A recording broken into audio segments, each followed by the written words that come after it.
ভয়ঙ্কর চক্রান্তে মিথ্যে অভিযোগে ফাঁসির মঞ্চে দীপা। হ্যাঁ বন্ধুরা, আমরা এমনটাই দেখতে পাবো অনুরাগের ছোঁয়া ধারাবাহিকের আগামী পর্বগুলোতে।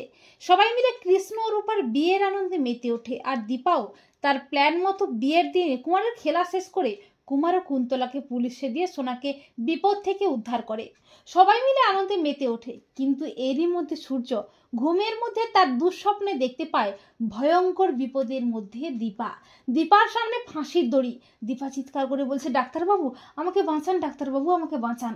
সূর্যের থেকে দীপা অনেকটা দূরে চলে যাচ্ছে। এরপর হঠাৎই সূর্যের ঘুম ভেঙে যায়। সূর্য দীপা বলে চিৎকার করে ওঠে। দীপা বলে, কি হয়েছে ডাক্তারবাবু? তখন সূর্য দীপাকে জড়িয়ে ধরে হাউমাউ করে কাঁদতে থাকে আর বলে, দীপা আমি স্বপ্নে দেখলাম তুমি আমার থেকে অনেক দূরে চলে যাচ্ছ, আমি তোমাকে আর কোথাও যেতে দেবো না। দীপা বলে, কিন্তু ডাক্তারবাবু ভোরের স্বপ্ন যে সত্যি হয়। তো বন্ধুরা, তোমরা এটাই চাও তো যে সূর্য যেন ভয়ঙ্কর চক্রান্তে ফাঁসির মঞ্চ থেকে দীপাকে উদ্ধার করতে পারে?